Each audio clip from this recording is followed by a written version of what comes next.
In this industry, if you really want to separate yourself apart, I tell people all the time, you can win big in the print industry if you're just consistent and reliable. Your business is different. Your business, the answer is never dead. The answer is sales. So if I need this printer, I have to go gain more revenue. I have to go get more accounts. I have to find a way to upsell. I have to get somebody into a membership program or a loyalties program. That is a great cheat code I've never heard before. Treading water is the same as drowning to people like you and me. You better start swimming. Welcome to the show. I'm your host, Rob Green. Hey, welcome to another episode. I'm very, very excited to have Dave Burchett from The Plug and Plug World with us today. How's it going, Dave? Good. Happy to be here. Good. I got to start first of all. I want to hear some of your background and what you're doing now, but I have no idea what The Plug is. Tell us what The Plug is. A Plug is brick on demand, brick and mortar stores that basically you can walk in, get your orders made on the spot. We do everything from one-offs to bulk orders, team orders, as well as government orders. Okay. And Plug World is your online marketplace for that. Right. We create a marketplace that has the consumer experience. We wanted to make it a little more easier and more convenient for them to find the exact printing service they need.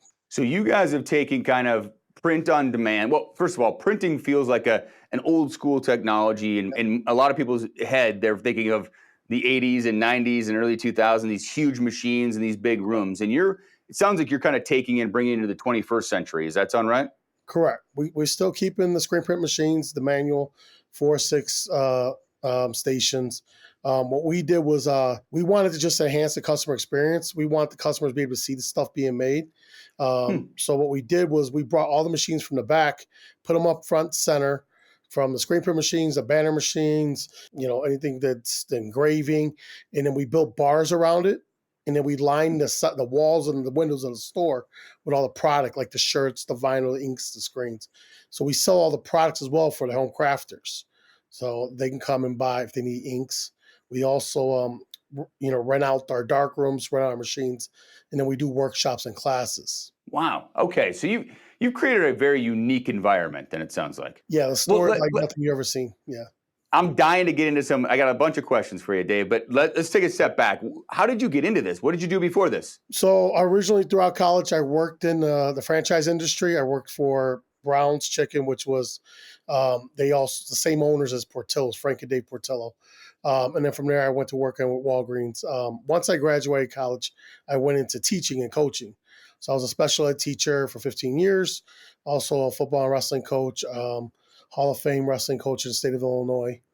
And then when I started the business, I have that background of the franchise. And so I knew how to build out the business when I did the first store. And you started, just to be clear, you started with a couple of your own stores before you started franchising, right? Correct. I built out the first one in 2018, and that was going to be our model. I understood the importance of, be replicable. We had to have everything standardized from training, machines, supplies.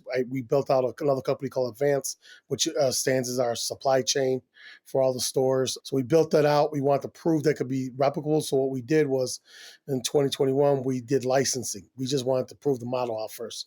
And then we licensed a couple stores. And then once we saw that the success we were having there, we went into franchising. Okay, so you did the traditional model. You did your first store yourself. You made sure it worked, Yep. Built out all the systems and processes. Then you licensed out to a couple other guys and said, hey, can these guys follow the path? And can they make it work? Then once that worked, now in 2023, you said, hey, you know what? We're ready to start rolling. Let's get some franchisees. Correct. Okay. And you've got 3, you said now, is that right? We have 6 total between Illinois and Colorado. 3 are corporate, 3 are franchise. Nice. That's exciting. It is. It's always moving at a really good pace. But for me, it's watching, because I like to test different markets, because I want to be able to prove it out in different type of areas. Mm. So that to me is kind of what we hang our hat on. Like we went out to Colorado, we have no family, no associates, no contacts there. We went into the market. We were able to get into black in that one, maybe in 26 days. Okay, so just for everyone's knowledge, you're saying you're getting profitable in 26 days. Yes, correct. And what do you guys call that?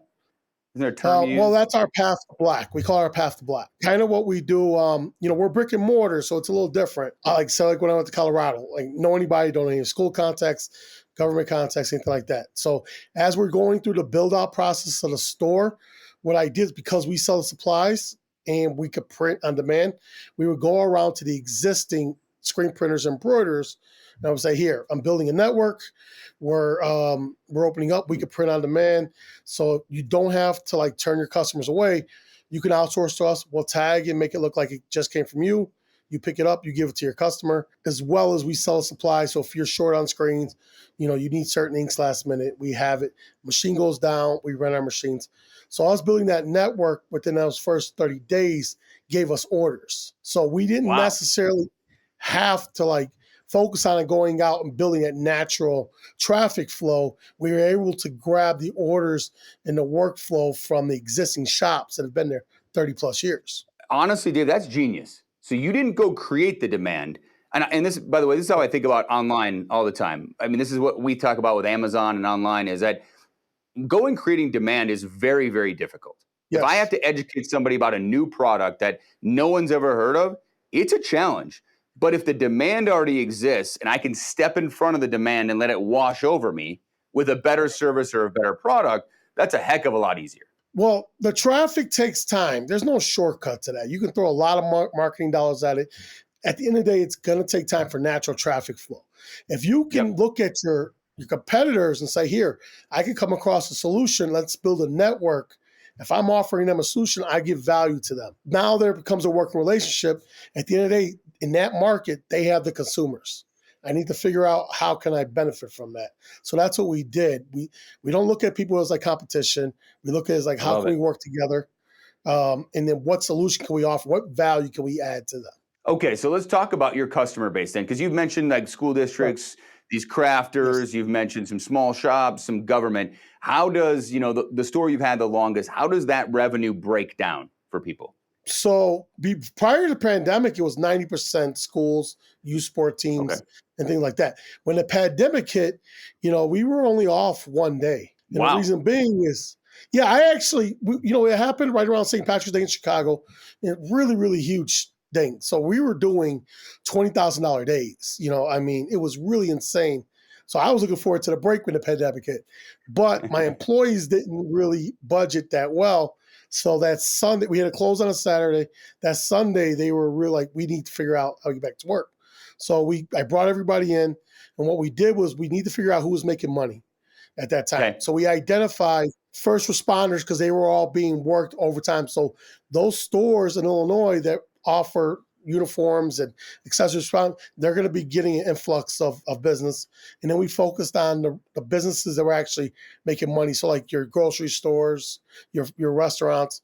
So we pivot towards them and just started cold calling, creating programs, finding ways to service them. And with everybody being closed, we then got the B2B to really beef up. So when pandemic subsided, now we have schools. If you look at the current, like for 2023, I would say it's now like 60% schools and youth sport teams, about 25% government, and the rest is B2B. But if it wasn't for the pandemic, we probably would still be 90% schools. If you're a guy after my own heart, because I love what you said there about how do we add value? How do we bring value to somebody else? So many people, a lot of non-business owners and current business owners are just trying to extract, right? They're just trying to find a sliver of what they can extract or arbitrage the opportunity. And I love the idea of you thinking value first. First of all, kudos for going, hey, who's making money? Yeah. Because a lot of times people are like, who needs my services? Well, if they're not making money, they don't have money to pay you. So the grocery stores, they were being sold out. They had to hire, even Aldi was like, I'm sure if you're familiar with Aldi, but it's a huge food chain. They were like, well, this is only gonna last a week. We just need blank navy blue t-shirts. So they gave me like the stores they wanted. We were just driving by, dropping off the blank navy blue t-shirts because we had the supply. It obviously lasted more than a week. And from there, but it was whoever's making money has the money to spend. And again, it's about adding value. I think too many times in business, everybody looks at everybody's like, how do I compete against the next person? And that's just, to me, just not a really good approach. If we can add value into the industry or to our competitors, we can add more cash flow, more sales revenue, things like that. Honestly, it just feels better too, Dave. Yeah. It just feels better to kind of add value. And it's a partnership. It's a conversation that's more enjoyable to have, I think, than just trying to undercut somebody else. A lot of people race to bottom on price. Like, I'll just sell the same thing for cheaper, right? And that's not a fun game. I mean, it can work in the short run, but I always believe if you win on price, you lose on price at some point. No, 100%. So when we opened the first store, we opened in an area that's called Printers Row. We were like the 7th print shop that opened up over there. And the other 6 have been open like 35 plus years. I think 4 of them did over $1 million in revenue. If you're breaking into a market like that and you're going in, if I compete against them, they're gonna crush me. It's just, to me, it's not the way to go. The thing is, we can all work together, then we don't have to cut ourselves. We don't have to undervalue ourselves. When you're constantly doing that price game, you're just undervaluing yourself. I know what we bring to the table. I know the quality. I know the service. So I don't want to get into that game. I want to get the most we can for what we're doing. Well, there's a lot of people believe you can either sell on price, quality, or speed. Pick 2 out of the 3. And it sounds like you guys are focusing on the speed and the quality. Correct. Yeah, we don't focus on price. 100%. I love that. I mean, I'd much rather be a premium than I would be a discount in any marketplace, to be honest. I also think when you people that are focused on the price, I think they really don't know their numbers, to be honest with you. I think when people go that route, because at the end of the day, you've been in the printing world, everybody has different costs associated, right? They're buying supplies from different places and things like that. Their rents are different. They may be paying triple net. They may be just, getting a flat rate, cams, whatever. You don't know what all goes into that, making that product. So I can't say, well, they're selling for 25, I'll sell for 20. Well, my profit margins may not allow me to do that.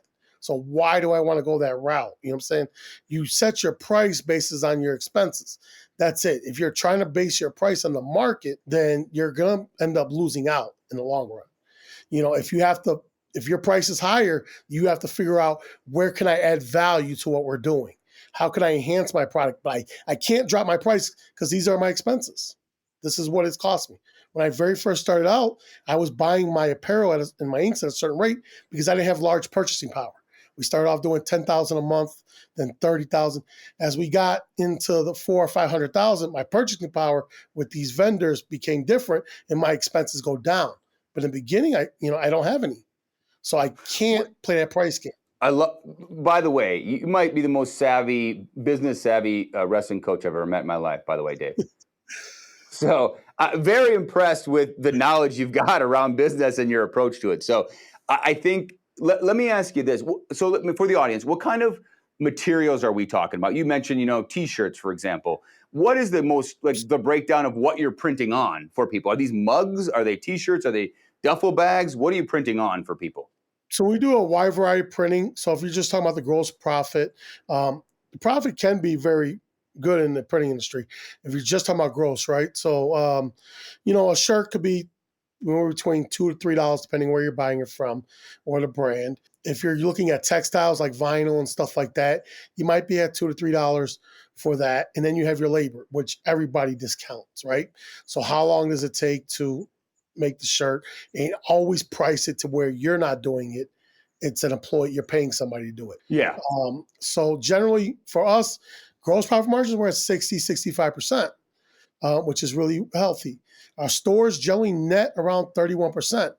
We have some that are higher, around 37-38%. But wow, but the bigger ones that are doing over $1 million in revenue are around 31%.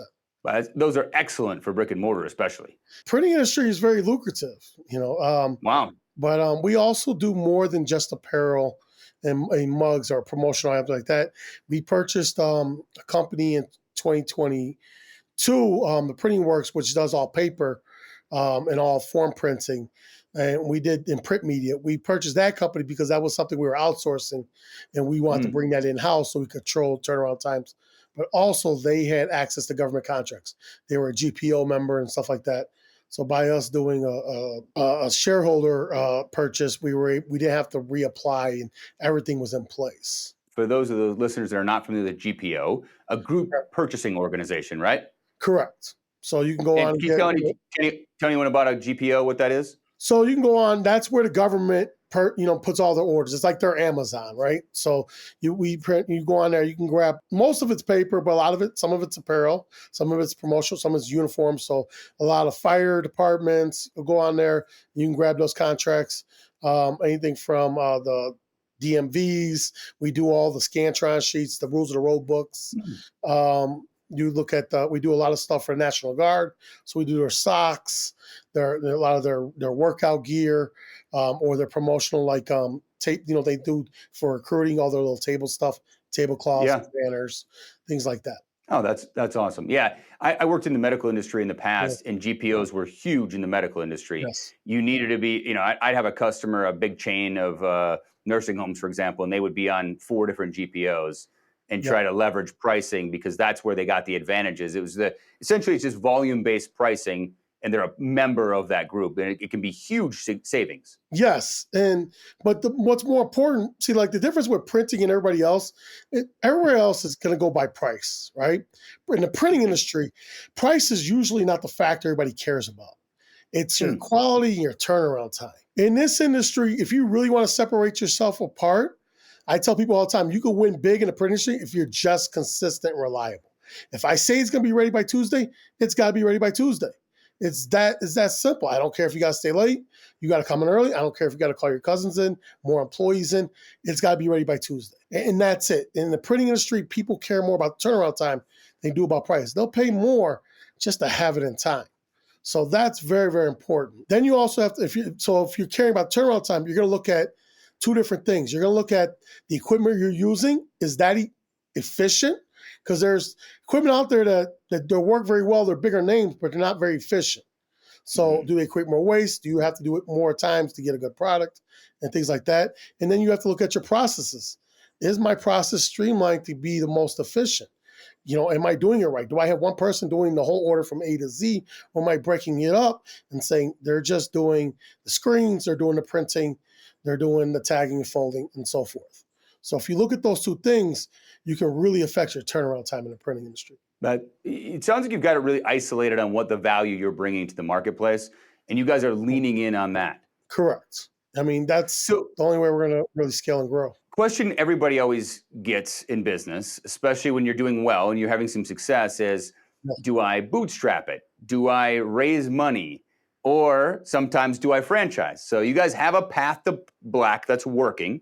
It's very fast, by the way. That's unbelievable. In my experience, that's unbelievably fast.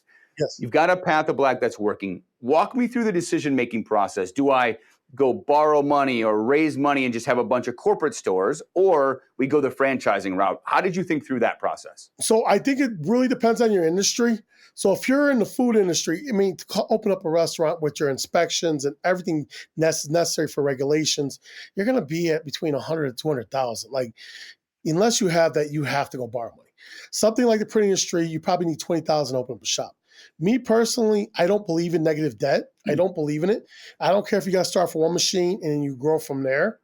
But I believe in, if it's not necessary, I just don't believe in it. I watch a lot of my friends that own the same business, and they do anywhere between 300 to 700,000 annually, and their take home is 40,000 because they're paying everybody back. When I opened the first store, I just had the screen print machine. And then from there, I'm taking the profits and I'm buying the sublimation printer. And from there, I'm buying the embroidery machine.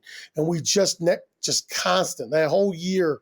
I probably left off of like 15,000.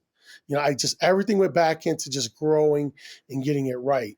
Even when we opened the next store, everything was done from the profits. I didn't go out and we didn't buy cars and buy houses and things like that. I believe if you can just maintain your lifestyle, you can grow and scale your business with the business money. So, that's just my personal belief. I have a lot of people that feel differently and they say use other people's money, but I watch them and they don't have the money's just not there, cash flow. They don't ever have the savings. We've been able to really grow because we don't owe anybody. It is always a battle, right? I've seen a lot. You've seen it work where people use other people's money, but also seen it work or not work when people have borrowed too much money at too much of an interest rate, and then the business suffers, or COVID happens, or a downturn happens, and they can't afford to pay it back, and they've risked the business because of the debt. I speak for a lot of chamber of commerce, a lot of business networks, and I tell people all the time this, right? Especially if you got a business up and running. All right. Don't treat your business like your personal. Right. And when you work a job and you're a W-2 employee, your income is finite. I can only work so many hours a day, only so much overtime. If I need more money, a lot of times you got to turn to credit or debt. You need new tires. You might have to finance it. The money's just not there. Your business is different. Your business, the answer is never debt. The answer is sales. So if I need this printer, I have to go gain more revenue. I have to go get more accounts. I have to find a way to upsell. I have to get somebody into a membership program or a loyalties program. You have access to more revenue, whereas a W-2 or a regular in your personal life, you generally don't have access to more revenue. So my thing is just put the effort and put the work in and really start brainstorming here. How can we go, if we're at 30,000, how do we get to 50,000 to cover? Because I want to get this. I want to expand this. I want to open up another location. Where do I get that money from? The money your answer is very simple. It's sales. You have no ceiling in your business. You're getting me. I'm an entrepreneur. You're getting me fired up. I love this stuff. I mean, I completely agree with you. Go sell more and make more money, right? Yes. I think that's a great way to think about it. Tell us a little bit about how the franchising works then. So say someone's got some capital and they want to purchase a plug store. How does that work? So we're in the range between 176,000 and 210,000. Okay. Of that, 50,000 is the franchise fee. Okay. Once you go through the whole financing and the FDD and you agree, you come on, you'll go through a 3 to 4 week training period at our Colorado store. From there, the process is broken up into 4 weeks. The first week is pretty much all craft. We're going to teach you how to print, how to embroider, and how to work with customers. The second week is all going to be created around graphic design as well as sales. We do a lot. We market and sell a lot of different ways. We built out 6 different revenue streams, and we want them to be able to have those revenue streams all flowing, not 2 here, 3 here, and so forth. The third week is all around logistical, like human resources, bookkeeping, stuff like that. You will have your own account, stuff like that, but you should know how to read these reports, cash flow reports, profit, balance sheets. You understand your payroll. Payroll is very, very important for us.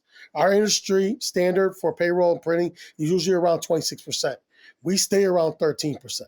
So that's very, very important. We teach because it helps you schedule. I see a lot of businesses you go in, and it's the same 4 people on Monday that is on Saturday. Saturday they're getting slammed.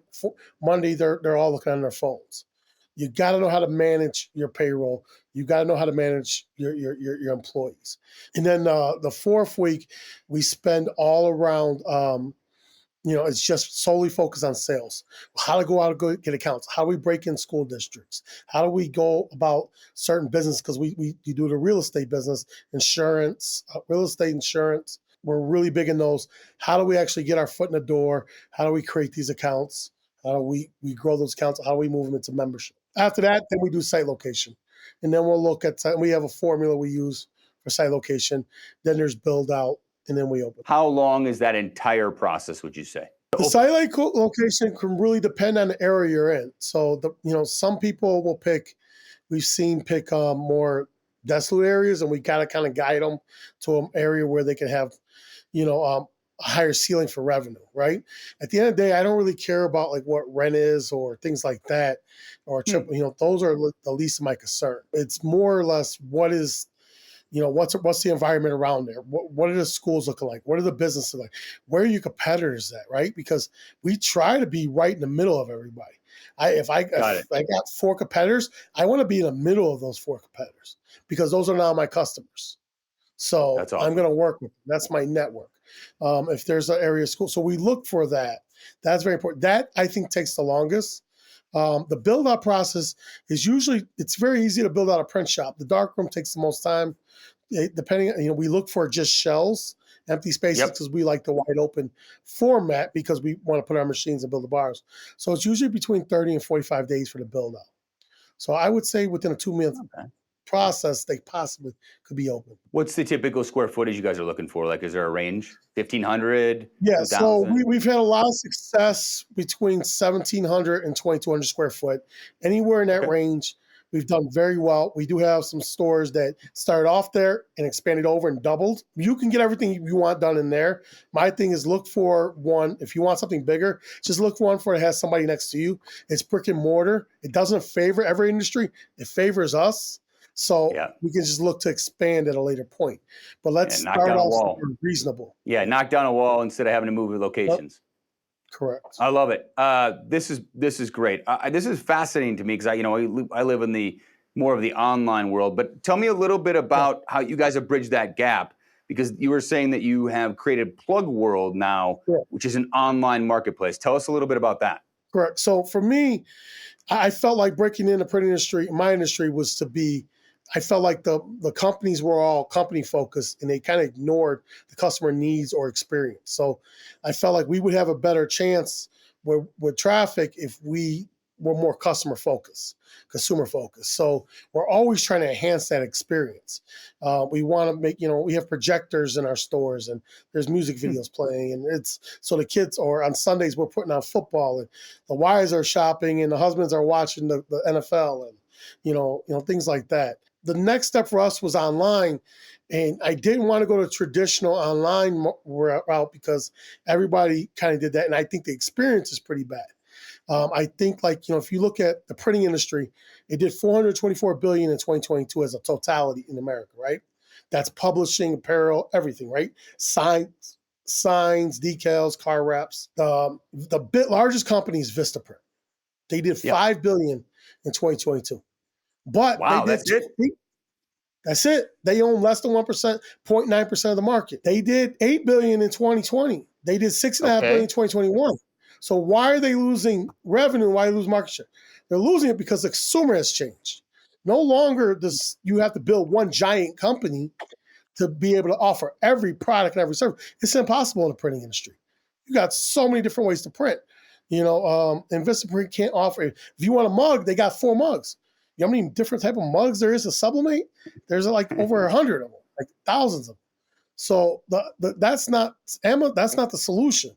If you want to get online, what we figured was, and if you want the best customer experience, you got to go where the customer is being trained, which is a marketplace. So Amazon has changed the way somebody shops, but they built it off a product. We wanted to build it off a service. So what we did was we built our MVP. And we used a company that was very, very reputable. It's called Improving. We met them through Kevin Maney, who's one of the founders of Broadcast.net with Mark Cuban. He also helped build out the marketplace for Amazon, and he was a part of LinkedIn. He got us in touch with Improving. They built our MVP. They also built and maintained American Airlines website, GameStop, Firefly, etc. But what we did was we launched in Chicago, and we got all the printers in Chicago. So all my friends that were printers, engravers, and we looked for every form of printing. People that did car wraps, did huge outdoor marquee signs, indoor signage, engravers. Everybody that had a brick and mortar, if you were a printer, we put you in there. And then, so now when you go on there and you say, I want a cup, right? I want a sublimation cup. It's going to show you everybody in your area that can do sublimation cups. It's going to show you the turnaround time. And then you can request 1 quote, 3 quotes, 5 quotes, and get it right away. So now you know where I can get it done. I can order through here. If I want to choose pickup, I can go pick it up right away or have it shipped. But it's making that experience just like Amazon, instead of us trying to offer everything, because it's just impossible. But also what it does too is it enhances my network. So now these people, to them, I'm their best friend. But in Chicagoland area, we did Chicago surrounding suburbs. First 5 weeks, we did 100,000 in sales, and now we're in our fundraising stage. We're doing our seed round, and we're raising to launch the national platform. Congratulations! That is exciting. Is that separate than the Plug? It is. It's Plug. Okay, separate entities. Correct. So okay. But what it does for our franchises, it puts them on a platform.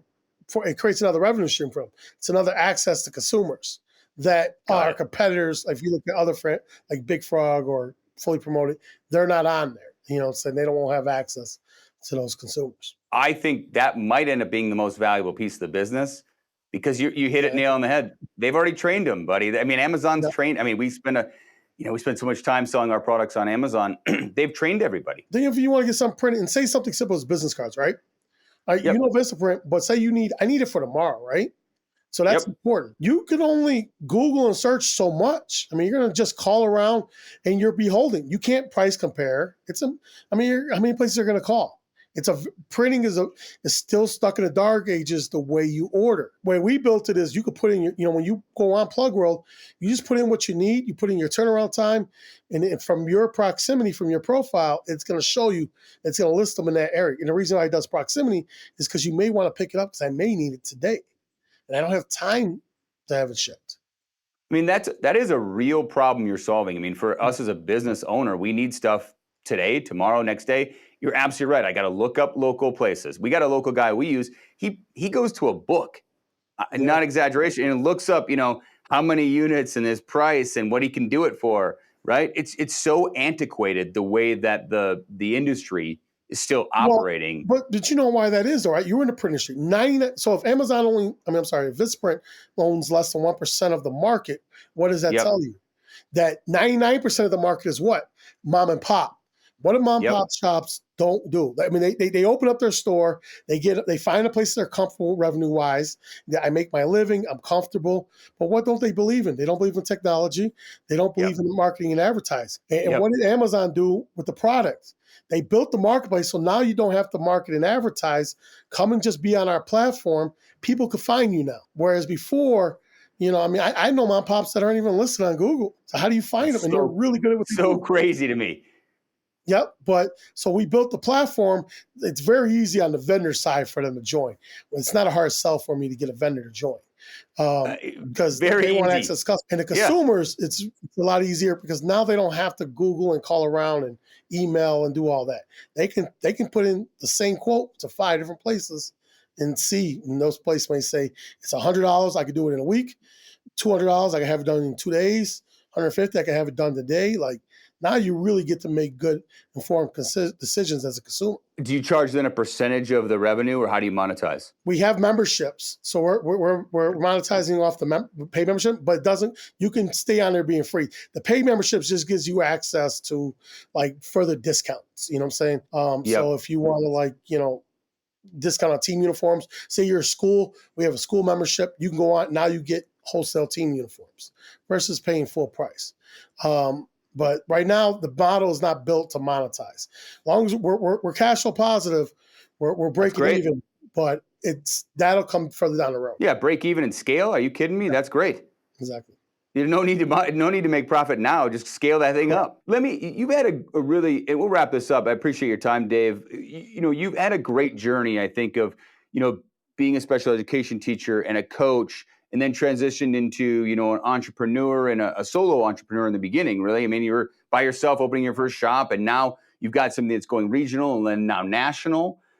Any advice for people out there that are thinking of making that first transition or even the second transition? What I mean by that is the first transition from employee to having your own business, or from going your own one store to now going big regionally or nationally. Any advice for people out there? Yeah, I tell people all the time, dream big. Start small, but build strategically. And when I say that is, it's great to have grand ideals. I did, right? Everybody does. I don't want to that's what you should do. But then when I say start small, we got to take it to the smallest level because we got to start somewhere. When I say build strategically, it means educate yourself. So I'll tell you what I did. I'm a firm believer in education, and I learned this in college. When I originally went on an art scholarship to Columbia, it's a very expensive college in Chicago. I didn't do paperwork right. I couldn't afford it. So I had to go to a community college. And at first I was bummed, who wants to go from a regular college to a community college? But what I learned was my classes, like my advertising class I had to take and the accounting classes I had to take, they were taught by working professionals. So when I transferred to university, I saw it was just the people teaching the same thing all day. So when I wanted to open a store, I went and took, sales was not a strong point. It's not. So I went and took a sales class at a community college, paid $375, but it was somebody who ran a sales company throughout the day, and they taught at night. It was almost like a free advisor. Because once they found out I had a business, and they really wanted to help me. And I wasn't there to get a degree. I was there for the one class. And then I took the marketing advertising class. Then I took a bookkeeping. I just tell people it's a really good way to get a good advisor for cheap, because they know you're not there because you have to be there. You're there because you want to learn, you want their knowledge. And these are people that are doing it on a daily basis. They got good practical knowledge. And like to this day, I still keep it talking a lot. They've watched my business grow and they played a big part of it. I think that's a really good hack for people. Go spend a couple of dollars. You go one day a week at night, it's worth it. If it's, especially if it's an area you're lacking in. For me, it was marketing, sales. I need to know like, what is SEO? How do you do this? You know what I'm saying? Like, because you can go on that rabbit hole of marketing companies and you just lose a lot of money because you don't know. Yeah, I just think if you follow that process, you constantly educate yourself, you're going to figure it out. Everybody's journey is different. We all got to find things that work the way for us. But if you're going the route of education, I think you'll figure it out 100%. That is a great cheat code I've never heard before. I love cheat codes, by the way. I love them. That is awesome. I mean, it's so logical when you lay it out like that, because you go to a big auditorium at a big college and you're one of 300 people, and that guy has been in academia forever. Yeah. I mean, he hasn't been in the real world, and you've got community guys that are doing it for fun. They love it. They eat, sleep, and breathe sales, and he's teaching a sales class probably. If they find out you own a business, they'll latch on you. And at the day, because they know they don't care. You don't care about the grade. You really want the knowledge and what works. I mean, you write the papers, don't write the paper. Who cares? I don't give a damn if I get an F in this class. I'm here for that teacher. And, it works. I love it. All right. Well, thank you so much for your time. Where can people find out more information if they're interested in a franchise or more information at all about you? Where can people find you and more information about the company? The best place to go is theplugfranchises.com. We have everything on there. We have contact forms. They can contact me directly through there. So awesome. Well, thank you so much for your time. If I can ever be an assistance to you, please let me know. And I really appreciate it. Thanks for sharing all your nuggets of wisdom. Awesome. Thank you so much. If you enjoyed today's podcast, please subscribe, leave a review, and share with friends.